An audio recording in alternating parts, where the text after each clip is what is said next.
How's it going, folks? In the shop this evening, gonna put this video together for you guys to go over the exact setup on my offshore planer boards and some of the maintenance that I do on them every year. Enjoy the upcoming video.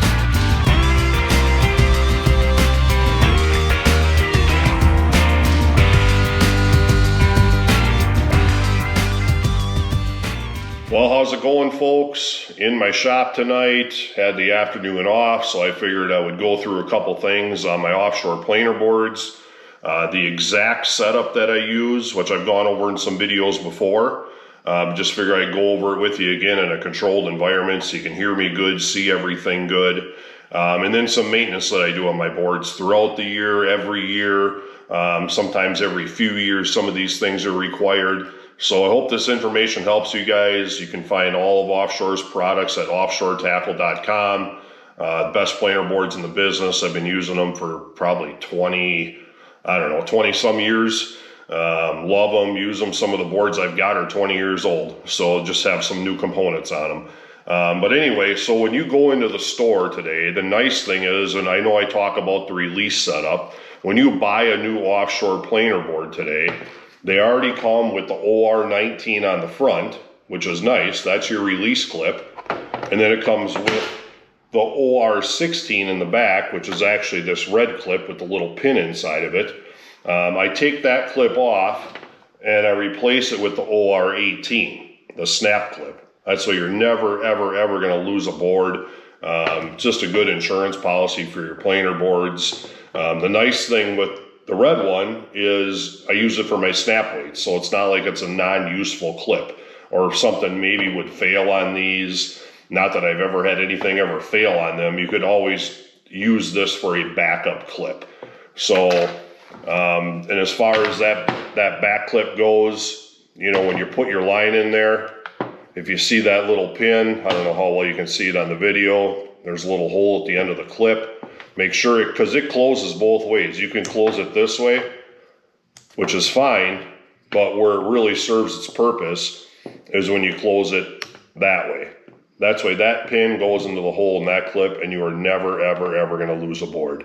So that's my basic setup for a release board. I also add the tattle flag kit.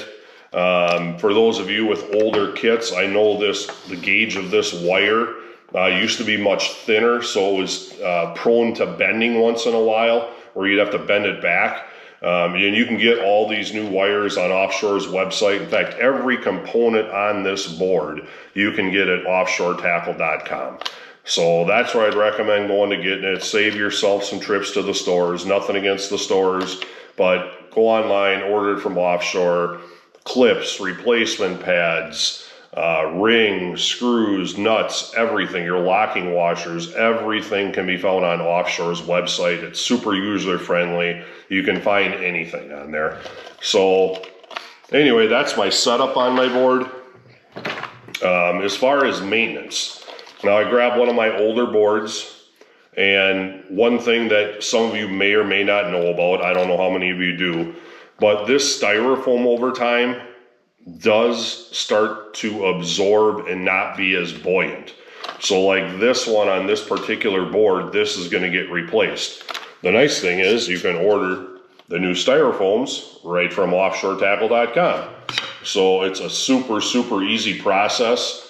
All I'm going to do is take a flathead screwdriver, pry that out of there, and the new one snaps right in. But I'm not going to bore you with all of the little nuts and bolts of it. I'm going to kind of fast forward through some of this stuff.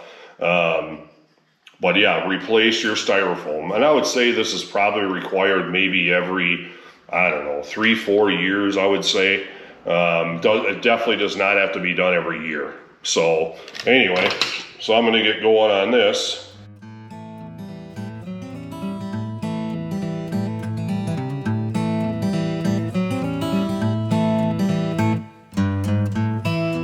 And if you don't have yourself one of these handy dandy little kits, get one. It's basically just an eyeglass repair kit. And this thing works fantastic for getting your old pads out as well.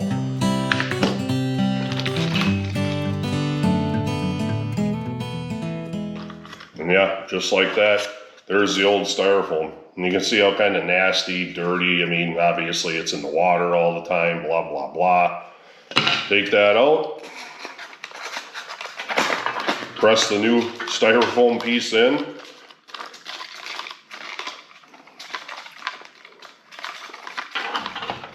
And voila.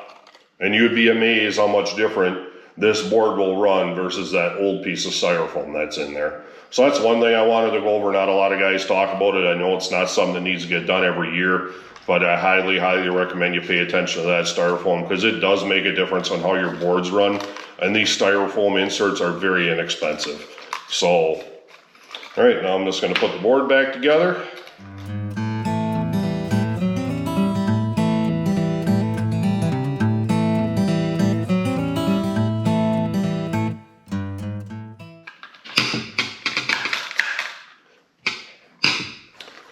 So after I put the new styrofoam in, you know, I go through and I replace styrofoam on a very regular basis just because the styrofoam is so inexpensive. So this is actually the only board this year that'll probably get the replacement styrofoam. I check my springs, make sure that they're okay. I check my O-rings. I mean, I basically take apart everything on the board to make sure all the components are good because all of the components, whether it's the locking nut, the bolt, the, you know, replacement pads. You can get replacement pads for your OR18. You can get replacement pads for your 19s, for your 18s. And the pad, one of the things I'm going to go over with is the pads. You don't need to buy a new clip. Now, over time, eventually you will need to replace the clip. You only can replace the pads so many times, it seems, and then the clip starts to wear out. And all you need for that is this handy dandy little eyeglass tool, a little bit of super glue, and a vice grips. That's all you need for replacing the pads. It's not hard. So I'm going to replace the pads next. So the pad on this OR19, after releasing it a bunch of times, it just eventually starts to wear out and you got to replace the pad. And I know this clip was new this year, so I know the clip is going to be fine. So let's take the clip off. Take the bolt out. Get your vice grip set to hold the clip open just far enough. You don't want it to overly open it. I always err on the size of being too big to start. And I kind of pinch it down to kind of see where, about right there. There you go. Now you got a nice fixed position of that clip to get that old pad out of there. And then I just take my little flathead screwdriver, and I actually use the smallest one to start. Get in behind that old pad, and once you're underneath it and you get behind it, the whole pad just starts to work its way out because all that's holding it in is a little dab of super glue. So, you know, I talk to some guys and they're like, oh, the pads are kind of a pain to replace. They're really not. Just got to have the right tools and a couple minutes of patience, and boom, there it goes. The pad just came out. Super, super easy. You can see how the pad wore down throughout the season. Get myself a nice little new pad. Get those at offshoretackle.com. And like I said, they make pads for all of these clips, and all of the pads do eventually wear down. There's my new pad. Make sure I got all of the old pad out of there.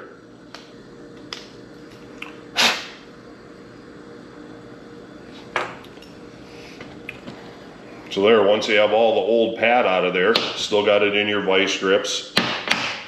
Set it so it's the side that you're going to put the new pad on is on the downside, obviously. Get yourself a little crazy glue, super glue, you know, whatever you want to use. Doesn't really matter. Just put one little dot of it in the middle of the pad. Take your pad. You can use the pliers for this if you want. I just use my fingers. Get the new pad placed in there where it's supposed to be. It only fits one way. Unlock your vice grips. And boom. You basically have a brand new OR19. So the pressure on the spring will seal that pad down with the super glue. You know, I always just check it a few times just to make sure. But like I said, just a real small dab of super glue on the pad, and bam, you got a brand new clip, brand new release clip, basically. You know, just save yourself a few bucks from having to buy new clips all the time. Other than that, you know, the pad thing I wanted to go through, the styrofoam thing I wanted to go through. You know, I get a lot of questions on the color of the flags. I use it as more of an identifying thing for my clients. And you can get both colors and replacement flags on Offshore's website, the green or the orange, either one. It's just nice, you know, because then you know, people can say the green side, the orange side, or, you know, green one, red one, or green one, orange one, green 3, orange 3, depending on how many boards you're running on each side. But yeah, those are some great maintenance tips. You can get all those washers, like I said, styrofoam, the weights, the screws. I mean, every component on this board you can get at Offshore's website. And I basically just go through everything, obviously being on the water hundreds of days each year. You know, in the middle of winter or early winter, I basically just go through everything. And I just order a bunch of components. Relatively inexpensive. You know, I keep a little kit right in my boat with me. That's why if I lose something or break a spring or, you know, whatever it happens to be, I mean, I carry extra flags in the boat. You know, whatever it is, you know, it's just a good peace of mind knowing if I am definitely going to be trolling on any given day. If something breaks, I lose something off of a board, whatever, I have a spare for it. You know, just like having a backup board. So, but anyway, do some maintenance, save yourself some money, save yourself some frustration. Doesn't take a lot of time. You know, sit down in your shop, go through all your components, your screws, your pads, your styrofoams, your weights, your clips. This release setup is fantastic. I can't tell it. I know a lot of you that have fished with me have switched to it. Offshore's products are awesome. You know, made in the USA right here in Michigan. Thank you to Offshore, you know, for all of your support over the last, you know, bunch of years. You're just a fantastic company to be able to represent and work with, and I can't say enough good things about the entire organization. So, offshoretackle.com, simple board maintenance, get yourself some extra components. Offshoretackle.com, save yourself some frustration out on the water, use that release setup, and I hope this information helps you guys. And until next time on the water, tight lines.